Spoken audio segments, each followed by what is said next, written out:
Hi guys, welcome back to my channel. ಇವತ್ತು ನಾನು vlog ಶುರು ಮಾಡ್ತಾ ಇದ್ದೀನಿ. ಸ್ವಲ್ಪ ಹೊರಗಡೆ ಹೋಗಿದ್ವಿ, ನಾಳೆ ಹಬ್ಬ ಅಲ್ವಾ, ಹಂಗಾಗಿ ಸ್ವಲ್ಪ ಕಬ್ಬು, ಗೆಣಸು ಮತ್ತೆ ಅವರೆಕಾಯಿ, ಸ್ವಲ್ಪ ತರಕಾರಿ ಎಲ್ಲ ತರಬೇಕಿತ್ತು. ನಾಳೆ ಹಬ್ಬಕ್ಕೆ ಒಂದು ನುಗ್ಗೆಕಾಯಿ 20 ರೂಪಾಯಿ ಅಂತೆ.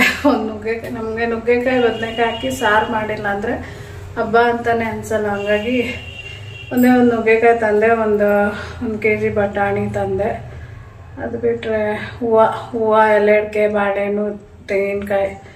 ಸೊ ನಾಳೆ ಹಬ್ಬಕ್ಕೆ ಬೇಕಲ್ಲ, ಸೊ ಹಂಗಾಗಿ ಅದನ್ನೆಲ್ಲ ತೊಗೊಂಡು ಬಂದೆ. ಇವಾಗ ಬೆಳಗ್ಗೆ ಬ್ರೇಕ್ಫಾಸ್ಟ್ ಬಂದು ನಾವು ಕದಂಬ ಅಲ್ಲಿ ಮಾಡಿದ್ವಿ. ಸೊ ಕದಂಬಲ್ಲಿ ಬ್ರೇಕ್ಫಾಸ್ಟ್ ಮಾಡಿಕೊಂಡು ಹಾಗೆ ಶಾಪಿಂಗ್ ಮಾಡಿ, ಅಂದರೆ ತರಕಾರಿ ಎಲ್ಲ ತೊಗೊಂಡು ಬಂದ್ವಿ.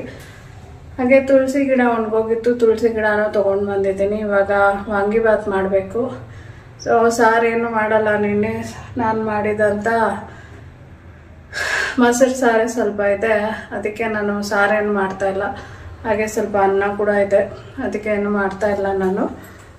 ಸಾರೆಲ್ಲ ಬೇಡ ಅಂದ್ಬಿಟ್ಟು ಇವಾಗ ವಾಂಗಿಬಾತ್ ಮಾಡ್ತೀನಿ.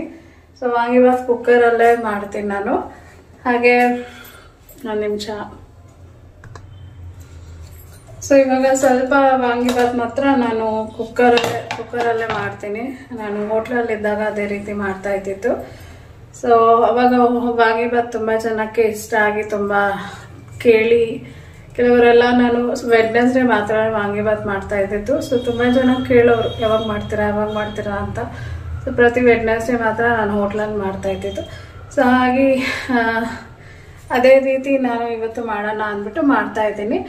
ಹಾಗೆ ಸ್ವಲ್ಪ ಗೊಜ್ಜು ಕೂಡ ತೆಗೆದಿಟ್ಕೋತೀನಿ, ಯಾಕಂದರೆ ರೈಸ್ ಇರೋದ್ರಿಂದ ಅದಕ್ಕೂ ಇದಕ್ಕೂ ಎರಡಕ್ಕೂ ಸೇರಿ ಆಗಲಿ ಅಂತ ನಾನು ಇವತ್ತು ಮಿಕ್ಸಿ ಜಾರಲ್ಲೇ ಹಾಕ್ಕೊಂಡು ಮಾಡ್ತೀನಿ. ಸೊ ಸ್ವಲ್ಪ ಬಟಾಣಿ ಕೂಡ ತಂದಿದೆ ಅಂದೆ ಅಲ್ಲ, ಸೊ ಸುಳ್ಕೊಂಡಿದೆ ನೋಡಿ. ಬಟಾಣಿ ಇದೆ, ಈರುಳ್ಳಿ, ಟೊಮೆಟೊ, ಸ್ವಲ್ಪ ಬೆಳ್ಳುಳ್ಳಿ. ಸೊ ಈರುಳ್ಳಿ, ಟೊಮೆಟೊ, ಬೆಳ್ಳುಳ್ಳಿ ಏನಿದೆ ನಾನು ಮಿಕ್ಸಿ ಜಾರಿಗೆ ಹಾಕೋತೀನಿ.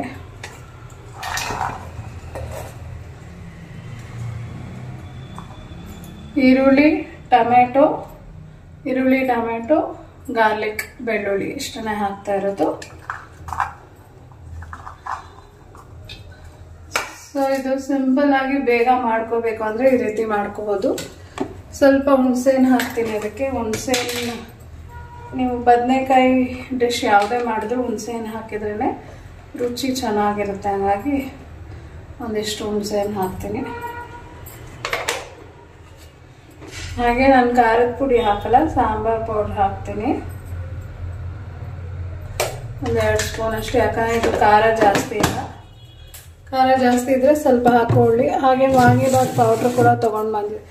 ಖಾರ ಅಂದರೆ ಸಾಂಬಾರ್ ಪೌಡ್ರ್ 2 ಸ್ಪೂನ್ ಹಾಕಿದ್ದೀನಿ. ವಾಂಗಿಬಾತ್ ಪೌಡ್ರ್ ಕೂಡ ತಂದಿದ್ದೀನಿ. ವಾಂಗಿಬಾತ್ ಪೌಡ್ರು ನಾನು ಮಾಡ್ಕೊಂಡಿದ್ದು ಖಾಲಿಯಾಗಿದೆ, ಹಾಗಾಗಿ ಅಂಗಡಿಲೇ ಹಾಕ್ತಾಯಿದ್ದೀನಿ. ಸೊ ಇವಾಗ ಇದನ್ನು ರುಬ್ಕೊಂಡ್ಬಿಡ್ತೀನಿ ಫಸ್ಟು. ಎಕ್ಸಾಕ್ಟಾಗಿ ಪೇಸ್ಟ್ ರೀತಿ ಆಗೋದೇನು ಬೇಡ, ಸೊ ಸ್ವಲ್ಪ ತರಕಾರಿಯಾಗಿ ಮಾಡಿಕೊಂಡ್ರೆ ಸಾಕು.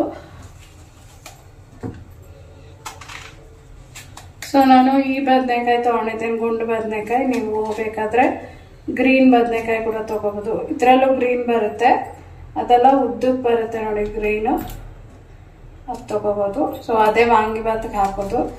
ಸೊ ನಾನು ನಾಳೆ ಸಾರಿಗೆ ಬದನೆಕಾಯಿ ಬೇಕಲ್ಲ, ಹಂಗಾಗಿ ಇದನ್ನೇ ಹಾಕ್ತಾಯಿದ್ದೀನಿ. ಅದನ್ನೇ ತಂದಿದ್ದೆ, ಹಂಗಾಗಿ ಇದನ್ನೇ ಹಾಕ್ತಾಯಿದ್ದೀನಿ. ಸೊ ಹುಳ ಇದೆ.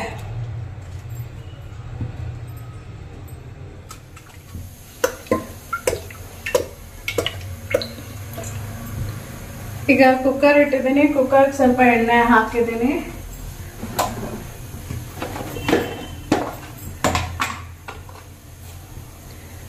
ಸಾಸಿವೆ, ಜೀರಿಗೆ,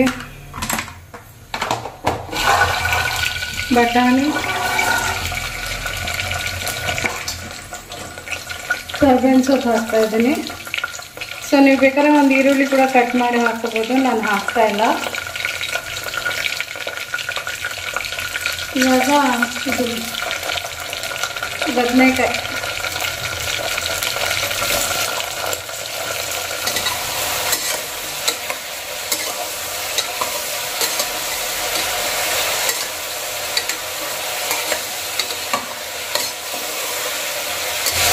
ನೋಡಿ ಈ ರೀತಿ ರುಬ್ಕೊಂಡಿದ್ದೀನಿ. ಇದ್ರಲ್ಲಿ ಹಾಕ್ತೀನಿ.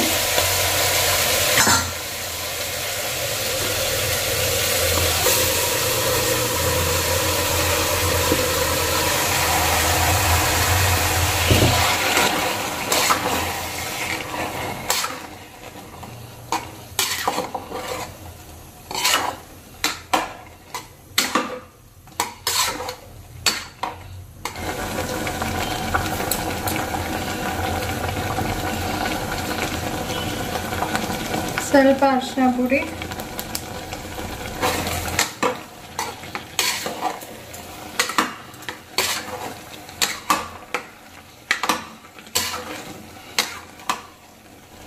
ಒಂದು 1/4 ಟೀ ಸ್ಪೂನ್ ಅಷ್ಟು ಖಾರದ ಪುಡಿ ಹಾಕ್ತೀನಿ. 1 ಸ್ಪೂನ್ ಅಷ್ಟು ಹಾಕಿದ್ದೀನಿ ಅಷ್ಟೇ.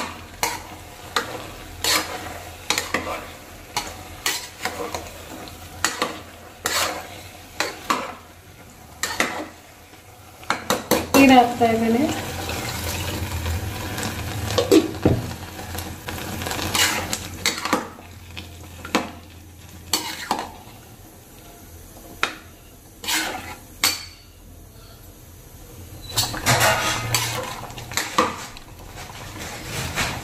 ಸೊ ಈ ಕಡೆ ಒಂದು ಪ್ಯಾನ್ ಇಟ್ಟಿದ್ದೀನಿ, ಐ ಮೀನ್ ಬಾಣಲಿ ಇಟ್ಟಿದ್ದೀನಿ.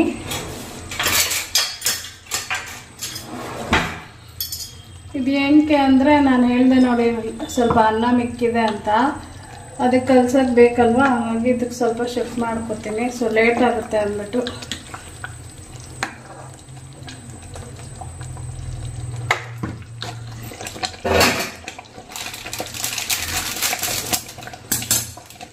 ಸೊ ಇದಕ್ಕೆ 1 ಪ್ಯಾಕೆಟ್ ವಾಂಗಿಬಾತ್ ಪೌಡರ್ ಹಾಕ್ತಾ ಇದ್ದೀನಿ.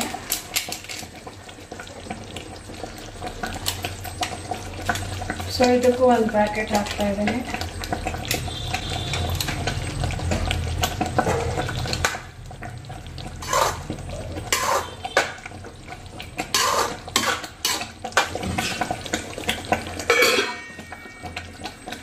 ಅಕ್ಕಿ ಮೊದಲೇ ನೆನೆಸಿಟ್ಕೊಂಡಿದ್ದೆ, ಅದನ್ನು ಹಾಕ್ತೀನಿ. ಸೊ ಇದೊಂದ್ಸತಿ ಮಿಕ್ಸ್ ಮಾಡಿಕೊಂಡು ನೋಡಿ ಈ ರೀತಿ ಆಗಿದೆ ಗೊಜ್ಜು.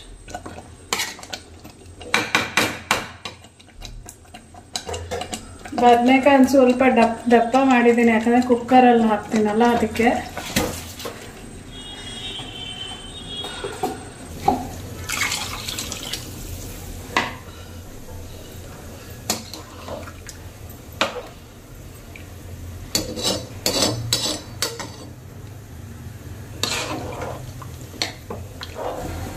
ಸ್ವಲ್ಪ ಉಪ್ಪು ಕಮ್ಮಿ ಇದೆ, ಹಾಗಾಗಿ ಉಪ್ಪು ಹಾಕ್ತೇನೆ.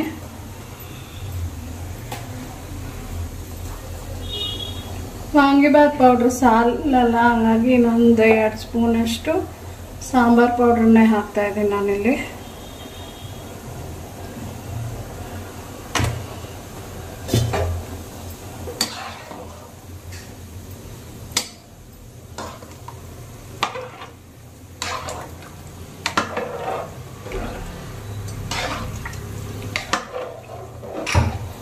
ಸೊ ಇವಾಗ ಇದಾಗಿದೆ, ಕ್ಲೋಸ್ ಮಾಡಿ ಇಟ್ಬಿಡ್ತೀನಿ.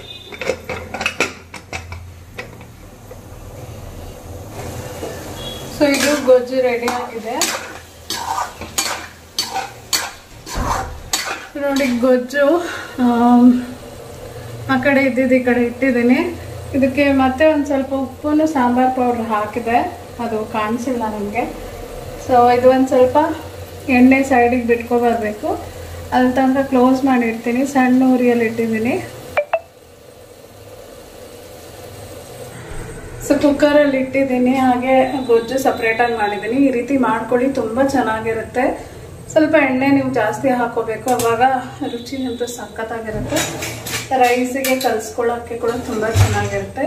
ಸೊ ಇವಾಗ ನಾನು ಗೊಜ್ಜು ಮಾಡಿದ್ದೀನಿ. ಇದು ಕೊತ್ತಂಬರಿ ಸೊಪ್ಪು ಹಚ್ಚಿಟ್ಕೊಂಡಿದ್ದೀನಿ, ಇದಕ್ಕೆ ಹಾಕೋಣ ಅಂತ.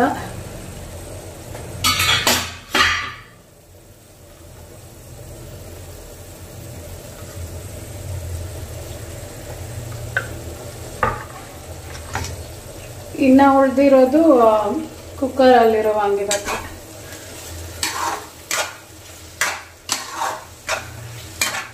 ಸೊ ಸೊ ನೋಡಿ ಈ ರೀತಿ ಇದೆ ಗೊಜ್ಜು, ಸಖತ್ತಾಗಿದೆ.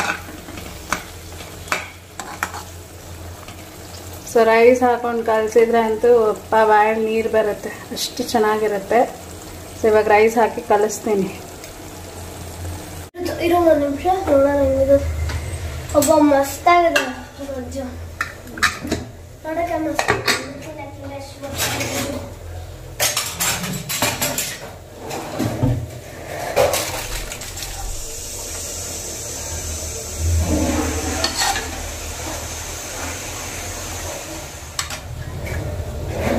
ಸೊ ಪ್ಲೇಟೆಲ್ಲ ಅನ್ನ ಹಾಕಿ ಒಂದು ಕಲಸಿದ್ದೀನಿ. ಒಂದು ಟೇಸ್ಟ್ ಮಾಡು. ಬಾಯ್ ಇಲ್ಲ ಹತ್ರ ಬಾಯಲ್ಲಿ ಮಾಡ್ತೀನಿ. ಅಲ್ಲಿ ತೋರಿಸು, ನನಗೆ ತೋರಿಸು.